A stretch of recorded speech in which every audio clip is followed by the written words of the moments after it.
Yes, I hate that MTV doesn't play music videos. And I can't say that the reality shows were the demise of MTV or VH1, but I really, I don't watch reality TV, but I liked Rock of Love. I liked the Daisy of Love. So much I liked fun. all those shows a lot. I really did, because I thought they were crazy. What's funny is when I was growing up and I was such a big fan of MTV and all of that, I remember when I was a teenager and in my 20s, VH1 was like for old people. Do you remember that? Like VH1 was like the not cool one. Sure. So did you know Bret Michaels prior to, I would imagine Of that you course. did. Yeah, because you knew him on. Yeah. Yeah, he's great. I love Bret. He is such an awesome dude. I knew Bret even before Headbangers Ball because of the Cat House, and been to parties at his house, and Bret's just a good dude. He's really, really a nice guy. And from what I understand, he was the one that suggested me to do the reunion. Oh, really? That's awesome. If that's the case, it was him that got me the job at Daisy of Love as well. He's like, it just always turned into like fist fights and craziness.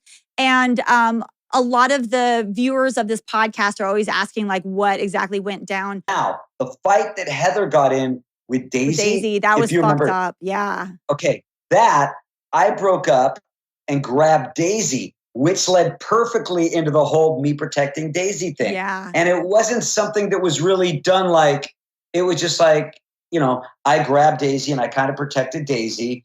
And that's kind of what led into the whole Daisy. Because the truth is, the first time that I'd ever really had a conversation with Daisy was when I went up to the house. We were shooting Daisy of Love and we were getting ready to do the first show. And that's the first time I'd ever talked to her. Oh, wow. I'd love to tell you that me and Daisy were friends and stuff like that, but we weren't really friends. We became very good friends. Yeah, you guys had true chemistry on that show. Yeah, well, everything that when I would come off and say that I cared about Daisy, that wasn't fake.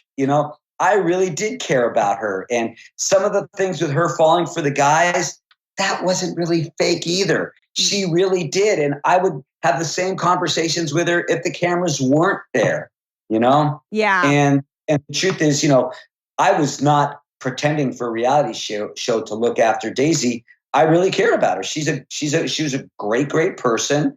And I didn't want her with some of those scumbags. So I've heard rumors about your relationship with Ricky Rachtman. And obviously you guys were like really good friends, for a long time, and he genuinely cared about you, or that was the perception. Did that ever become romantic? Oh no, I had like a huge crush on Ricky, but he was married, so yeah. And no, unfortunately, that was something that wouldn't happen because he was married. Yeah. But you guys seemed really tight. In fact, I had Ricky Rachtman on the podcast too, and he was saying you guys are super so sweet. I haven't talked to him in like quite some time as well. So I think that he was a really nice guy. I don't know what's going on with him now. I hope he's doing good. But I did have like a super huge crush on him. Like in terms of like that was like sorry. Every time he would come in the room, everyone's like they would be like, Ricky's coming. And he would come in the door and be like, "Hi, Ricky," because I was like super crushed on Ricky. I was like, who cares about all these other like Headbangers Ball? I was like so into that show, and like I was like, "Hey, Ricky," I like you. And he's like, "Yeah, fuck that guy." And I'm like, "Yeah." Had you seen Daisy's season of Rock of Love 2? Had you seen that prior to? I watched Rock of Love. I love that. I watched the Rock and Love Bus. I watched all that stuff. Those were so much fun. At first, I was like, I ain't going to watch that. And then it became the thing like we all watched it and we all talked about it. And it was great. And there were all these roles that these people played. And some of it was based on reality. But when you would watch it just as a fan, so when they said, "Hey, will you do the reunion?" I'm like, "Yeah." They go, "Okay, study up." I go, "Oh no, I already know who all the characters are," because I really enjoyed. Even though I don't watch reality. They were probably the only reality shows I ever watched, because all the girls thought that it was going to launch them to stardom. Everybody's social media said U2 was like VH1's Lacey, Rock of Love's Brandy M. And I was looking at you guys. I go, guys, I've been on MTV and VH1 a billion times longer than you have. And I'm Ricky Rachtman. I'm not MTV's Ricky Rachtman or VH1's. So everybody thought this was going to be a platform for them to make it big. And they milked it. And some of them, as you know, some of them just got ridiculous. Heather had all her people, and she missed out a lot of opportunities because she just got too rock star. Yeah. Heather was very interesting because she was the one that really, and I'm not saying anything bad about her because we and her have had conversations before, and I thought she was really cool. But she was interesting because that was when we were at Charm School. Remember, that was the first reality show that I'd ever done. And it was the first episode. And she said, I'll never forget this. And she said, Ricky, can I talk to you for a second? I go, yeah. So, I'm not reality show guy. So she walks over there and she's like wanting to talk to me. And these cameras are following me. And I was like about to say like, dude, back off. She wants to talk to me. Not realizing she wanted to have this conversation with the cameras there. And Heather was like, this girl's saying a lot of bad stuff about you. And that clicked. It's like, oh, she doesn't really want to talk to me. She wants to stir up something and wants the cameras there. And I didn't get that. I didn't understand the whole reality show thing. So when she said, can I go talk to you? I was going to be like, hey guys, back off. She wants to talk to me. I didn't do that. But that was all part of the show. And that was when I was realized like, oh, everything happens in front of the camera. And so when Nirvana started to get big and they were going to be on Headbangers Ball, I was really, really excited. And so what my MO was is if it was a band that I really liked, I'd go meet them and then I'd try to like coerce them into playing the Cat House. And it worked a lot. So I go in there to meet Nirvana, and most of the bands that made it big were bands that I had been friends with all along. I didn't know anybody in Nirvana at all. So I walk into the green room, Kurt Cobain is passed out on the floor, couldn't even get up to like meet me. I'm like, oh, whatever.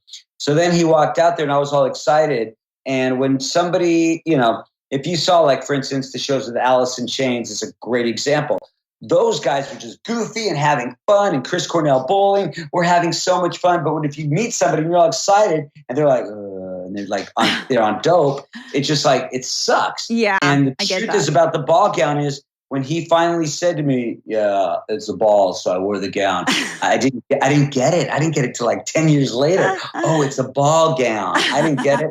And, people said, oh, Ricky was so uncomfortable and he was so out of his element. I'm like, no, I was just kind of like, dude, you're lame. I got annoyed was the emotion. I didn't get that you were like uncomfortable. I just got that you're just like, really? Like, if it was another band, I'd be like, get the fuck out. Who are you? But the truth is, like, here's a band that I really, really dug. So much that, after they were on Headbangers Ball and then, other album In Utero and all these other albums came out and I was just like, oh my God, this band is great. But he was just kind of like, and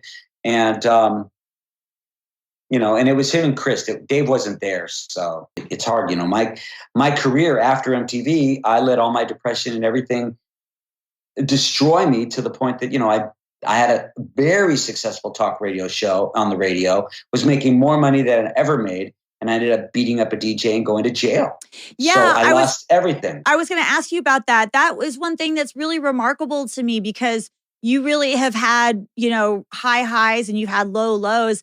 But even when everything fell apart for you, you were able to get past it and get right back up and keep on going and get your career back going again, which is impressive because that doesn't necessarily happen for everybody. I'm thinking it was 98 maybe. And it was at a time that I was having a really hard time dealing with depression and other chaoticness. And I had gone from, Headbangers Ball to hosting Loveline to getting that syndicated. And I thought I could do whatever I want. I was so cocky. And I started my own talk radio show, which incidentally was called the Triple R. And I was going out with a girl that there's nothing wrong with her, but we had a very public toxic relationship. And, like I said, I'm still that guy from Hollywood. And when other DJs were talking smack about me and going on and then talking smack about her, I went to the radio station and beat the crap out of the guys, and it ended up being the top story on the news. And when I was only in jail for like a day and a half or whatever. And when I got out, I thought, wow, I'm like notorious DJ. Everybody's going to want to hire me. And nobody would hire me because they believed, which is true, that they believed that if they hired me and I got in a fight with somebody, they'd be held liable for hiring somebody that they know was in jail for getting in a fight with another employee, even though like I'm not a violent guy at all. I ended up having to get a job as a car salesman. I lost absolutely everything and had to claw my way back up.